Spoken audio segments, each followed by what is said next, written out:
Assalamualaikum warahmatullahi wabarakatuh. Selamat pagi. Pagi. Anak-anakku sekalian, kelas 5 SD Negeri 1 Tritunggal Mulia. Semoga dalam keadaan sehat dan Allah memberikan kita kesehatan, nikmat iman, nikmat kesempatan bisa belajar, masih bisa belajar walaupun dalam kondisi pandemi. Semangat tetap ada walaupun belajar sementara di rumah saja, bukan berarti kita bermalas-malas untuk tidak belajar. Anak-anakku sekalian, di kesempatan pagi hari ini Bapak akan menyambung materi yang kemarin. Sebelum kita bersama-sama belajar, marilah kita buka pelajaran di kesempatan pagi hari ini dengan berdoa. Bismillahirrahmanirrahim. Raditu billahi robba wa bil islami dina wa bi muhammadin nabiyya wa rasulah. Rabbi zidni ilma warzuqni fahma. Amin.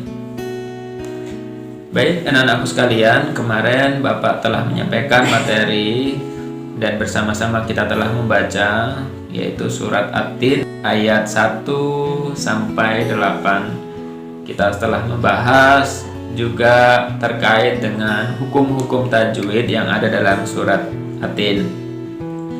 Di kesempatan pagi hari ini kita lanjutkan, yaitu arti dan isi kandung surat At-Tin. Ini kita akan belajar kandungan dari surat At-Tin. Pada ayat yang pertama, Wattini wazzaitun. Tin adalah buah yang enak dan lembut serta cepat dicerna. Ia menjadi obat yang banyak manfaatnya, memperhalus fisik, mengencarkan daha, membersihkan ginjal, menghancurkan batu pada saluran air seni, menggemukkan badan, dan dapat melonggarkan rongga hati dan limpa. Sedangkan zaitun adalah buah yang memiliki keistimewaan karena kandungan minyaknya yang berlimpah sehingga dapat dipergunakan di daerah yang kurang memiliki minyak. Pada ayat yang kedua, Waturi Sinin, Gunung Sinai.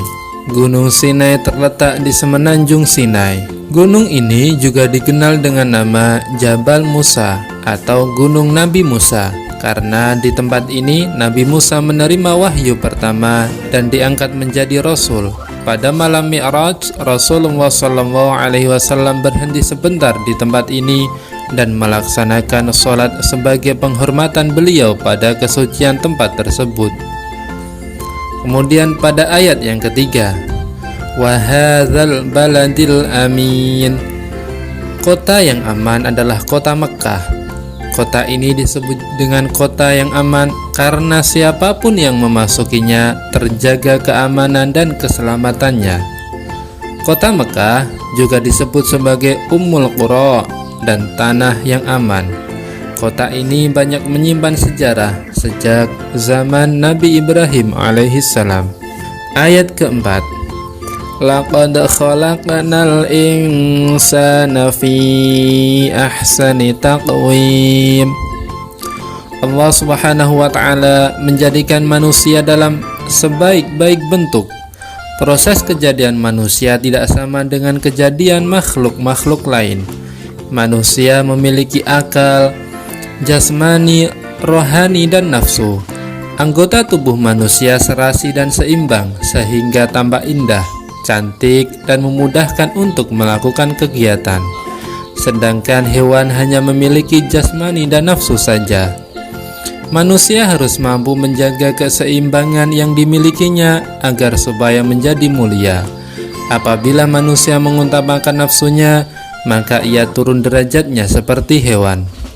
Selain rohani, manusia dibekali dengan akal pikiran agar supaya dapat membedakan mana yang baik dan mana yang buruk. Ayat kelima, Summa radadnahu asfala safilin.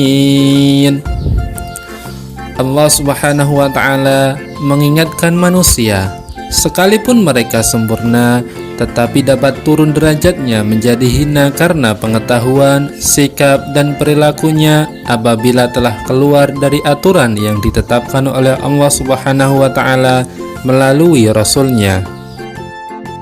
Kemudian ayat yang ke-6, illalladzina amanu wa amilus solihati falahum ajrun ghairu mamnun. Orang-orang yang tidak pernah hina adalah mereka yang beriman dan melaksanakan amal saleh. Orang yang demikian itu akan selamat dari kehinaan dunia dan akhirat.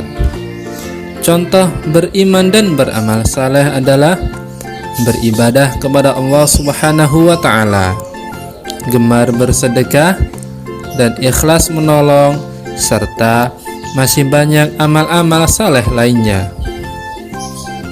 Ayat ke-7, fama yukadzibuka ba'du biddin.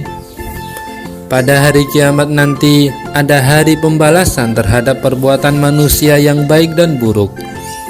Manusia seharusnya tidak meragukan adanya hari pembalasan karena Allah Subhanahu wa Ta'ala sudah menunjukkan bukti-buktinya. Allah Subhanahu wa Ta'ala memberikan akal kepada manusia untuk berpikir tentang ciptaannya dan hati untuk merasakan iman.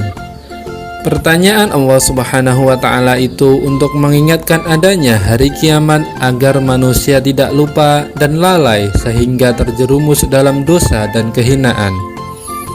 Ayat ke-8, alaihissallahu bi ahkamil hakimin. Allah Subhanahu wa Ta'ala adalah yang maha mengetahui, sebagus-bagus pencipta dan pengatur segala urusan. Allah Subhanahu wa Ta'ala yang memberi keputusan atas segala persoalan. Tiada perbuatan walau sekecil atom pun yang dapat terlepas dari pengadilannya. Pengadilan Allah Subhanahu wa Ta'ala adalah sebaik-baik pembuat keputusan.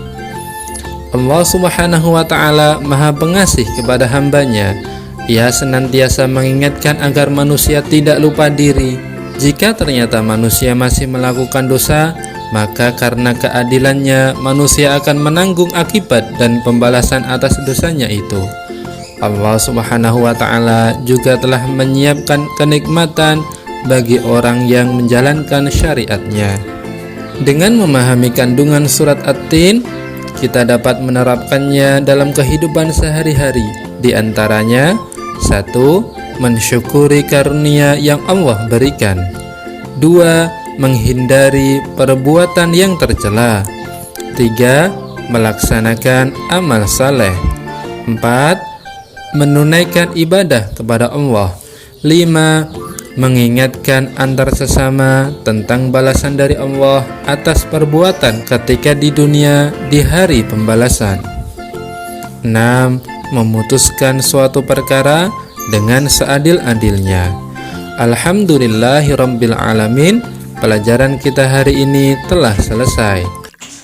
Baik anak-anakku sekalian, setelah kalian menyimak video yang telah Bapak putarkan tadi, jadi silahkan sekarang Bapak akan memberikan rangkuman materi tentang arti dan isi kandung surat At-Tin. Setelah ini Bapak akan memberikan tugas latihan kepada anak-anak di slide yang terakhir nanti, yaitu perintahnya suruh menyalin soal yang telah Bapak siapkan. Ada 5 soal. Silahkan disalin di buku latihan dan dikerjakan dengan sebaik-baiknya. Kalaupun misalnya ada hal-hal yang kurang paham, bisa ditanyakan, bisa japri ke Bapak. Terima kasih. Saya akhiri. Assalamualaikum warahmatullahi wabarakatuh.